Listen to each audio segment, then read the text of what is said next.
Hi hello friends. நான் long video போட்டு ரொம்ப நாள் ஆச்சுங்க. இன்றைக்கி ஒரு புது லாங் வீடியோவில் உங்களை சந்திக்கிறதுல எனக்கு ரொம்ப ஹாப்பிங்க. வாங்க வீடியோக்குள்ளே போகலாம். மார்னிங்கை வந்து நான் பிரேக்ஃபாஸ்ட்டுக்கு பணியாரம் தான் ஊற்றிருந்தேன். அதுக்கு தொட்டுக்கிறதுக்கு தக்காளி சட்னியும் கருப்பட்டி பாலும் செஞ்சுருந்தேன். அந்த கருப்பட்டி பால் எப்படி செய்யறதுன்னு சும்மா ஓரலாகவே சொல்லிடுறேங்க. ரொம்ப ஈஸியான மெத்தட் தான். கருப்பட்டியை தண்ணி ஊற்றி கொஞ்சம் கொதிக்க வச்சுட்டு அதுக்கப்புறம் அதை வடிகட்டி எடுத்துக்கோங்க. அதுக்கப்புறம் வாழைப்பழம், அப்புறம் எள், அப்புறம் சுக்கு, அதுக்கப்புறம் ஏலக்காய் பொடி, கொஞ்சம் உப்பு, அதை போட்டு நல்லா பிசைஞ்சிட்டு அந்த தண்ணி இங்கே ஊற்றி மிக்ஸ் பண்ணிட்டிங்கன்னா கருப்பட்டி பால் ரெடி. அதுக்கப்புறம் ஒரு பக்கம் பணியாரம் வெந்துருச்சுங்க. அதை வந்து திருப்பி போட்டுட்ருந்தேன். இந்த பணியாரம் சுடும் போதெல்லாம் எனக்கு எங்கள் பாட்டியோட நினப்பு தாங்க வரும். நாங்கள் சின்ன குழந்தையாக இருக்கும்போது அப்போல்லாம் செகண்ட் ஸ்டாண்டர்ட் தான் படிப்பேன்னு நினைக்கிறேன். எங்கள் சித்தி பசங்க நாங்களும் ஒன்றா தாங்க இருந்தோம். அப்போ எங்கள் பாட்டி இந்த பணியாரம் இந்த தோசை சுடும் போதெல்லாம் கேஸில் சுட மாட்டாங்க. அப்போ மண்ணெண்ணெய் ஸ்டவ் ஒன்று இருக்கும். அதை கீழே வச்சுட்டு எங்கள் முன்னாடி தான் இந்த பணியாரம் ஊற்றுறது, தோசை ஊற்றுறதெல்லாம் ஊற்றி கொடுப்பாங்க. நாங்களுமே ஆசையாக பார்த்துட்ருப்போம். சாப்பிட்றதும் போட்டி போட்டு சாப்பிடுவாங்க. அந்த பாகெல்லாம் ரொம்ப நல்லாயிருக்கும். எங்கள் பாட்டி எந்த சமையல் செஞ்சாலுமே ரொம்ப டேஸ்ட்டாக செய்வாங்கங்க. எனக்கு இந்த பணியாரம் திருப்பி போடுறதுக்கு ரொம்ப ஆசையாக இருக்குங்க. எப்போ சுட்டாலுமே ஆசையாக திருப்பி போடுவேன்.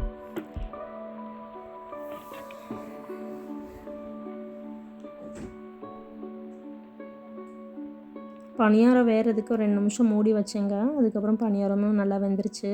அதுக்கப்புறம் பணியாரத்தை ஒரு 2 நிமிஷம் மட்டும் இன்னொரு 2 நிமிஷம் மட்டும் லைட்டாக மூடி வச்சுட்டு அதுக்கப்புறம் பணியாரத்தை எடுத்து பிளேட்டில் போட ஆரம்பிச்சிட்டேன்.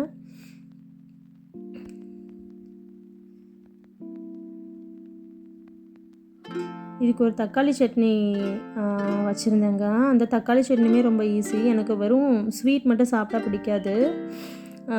அது கூட கொஞ்சம் தக்காளி சட்னி செஞ்சேன் இல்லைங்க. அதுவும் ரொம்ப ஈஸியான மெத்தட் தாங்க.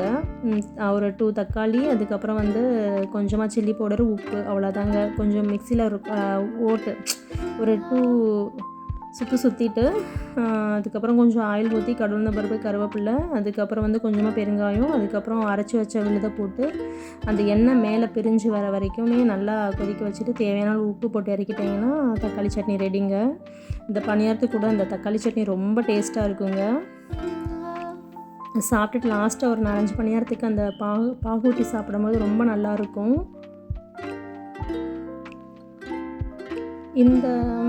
இது வந்து நான்ஸ்டிக் கல் தாங்க.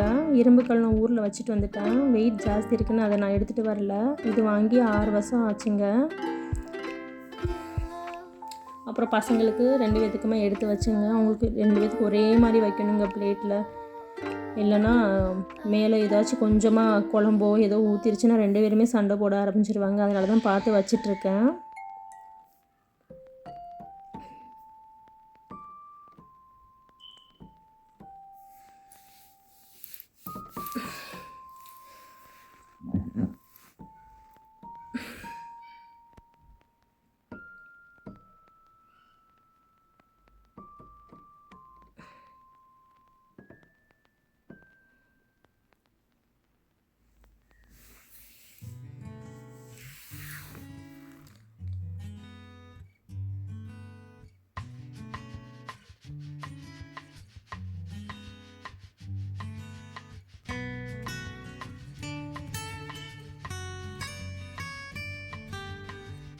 அவங்களுக்குமே எடுத்து கொடுத்துட்டு அதுக்கப்புறம் எனக்குமே சுட சுட பணியாரம் ஒரு பேட்ச் செஞ்சுட்டு நானுமே தக்காளி சட்னி போட்டு உட்காந்து சாப்பிட வந்துட்டேங்க.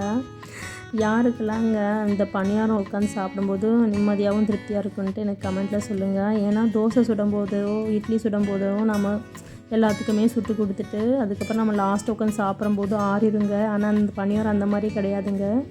எனக்கு இந்த பணியாரம் சாப்பிடும்போதெல்லாம் எனக்கு ஒரு ஸ்பெஷல் ஃபுட் சாப்பிட்ற மாதிரி தான் ஃபீல் ஆகும். ஏன்னா அது ஊற்றிட்டு அப்படியே உட்காந்து ஒரு பேட்ச் எடுத்துகிட்டு வந்து உட்காந்து சுட சுட சாப்பிடும்போது அவ்வளோ டேஸ்ட்டாக இருக்குங்க. எனக்கு சூடாக சாப்பிட்றதுக்கு ரொம்ப பிடிக்குங்க. நான் பிக்கிறேன், ஆனால் சுட்டு எடுத்து வச்சு நான் உட்காந்து சாப்பிட்றப்பாட்டி ஒரு 5 நிமிஷம் ஆயிடுச்சுங்க. இன்னுமே உள்ள பணியாரம் சூடாக இருந்துச்சுங்க. என்னால் பிக்க கூட முடியலை, அந்த அளவுக்கு நல்லா இருந்துச்சு. பணியாரமே ரொம்ப சாஃப்டாக இருந்துச்சு. சட்னியுமே ரொம்ப நல்லா இருந்துச்சு. நம்ம என்ன சமைச்சாலுமேவும் எல்லாத்துக்குமே வச்சுட்டு நம்ம சாப்பிடும்போது எல்லாமே ஆறி போயிடும். ஆனால் இந்த பணியாரம் அந்த மாதிரி இல்லைங்க. நான் எப்போ பணியாரம் சுட்டாலுமே நிம்மதியாக உட்காந்து சுட சுட உட்காந்து சாப்பிடும்போதே என்ஜாய் பண்ணிட்டு சாப்பிடுவேன். யாருக்கெல்லாம் இந்த மாதிரி எக்ஸ்பீரியன்ஸ் இருக்குன்ட்டு எனக்கு கமெண்ட்டில் சொல்லுங்கள்.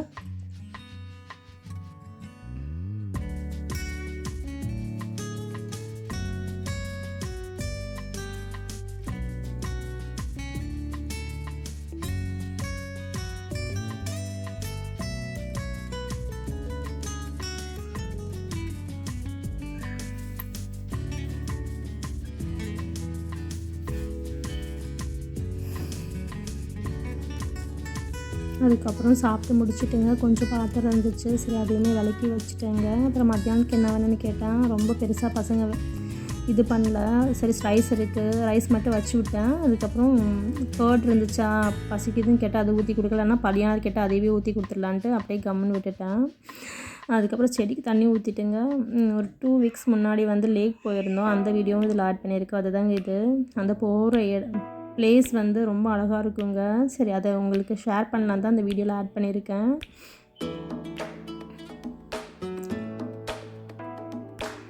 ப்ளேஸ் ரொம்ப அழகாக இருக்குங்க அங்கே.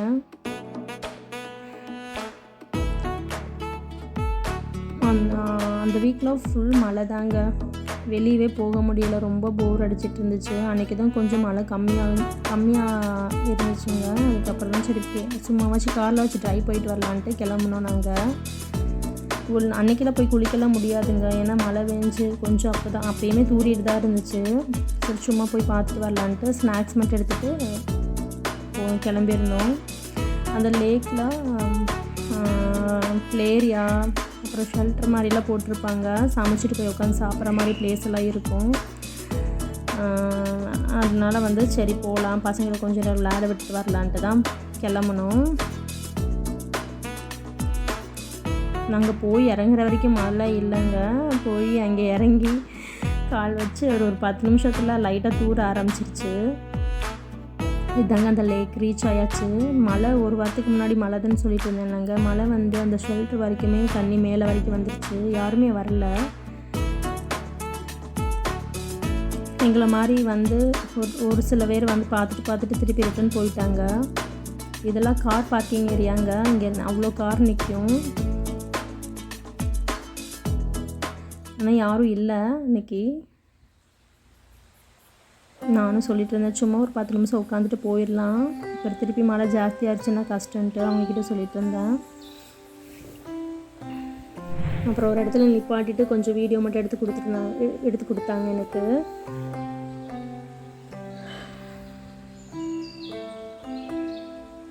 ஓகே ஃப்ரெண்ட்ஸ், இந்த வீடியோ ஃபுல்லாக பாருங்கள். இந்த வீடியோ பிடிச்சிருந்துச்சுன்னா என்னோடய வீடியோவுக்கு லைக் பண்ணுங்கள், கமெண்ட் பண்ணுங்கள், என்னோடய சேனலுக்கு சப்ஸ்கிரைப் பண்ணுங்கள். இன்னொரு புது வீடியோவில் உங்களை சந்திக்கிறேன். பாய், நன்றி, வணக்கம்.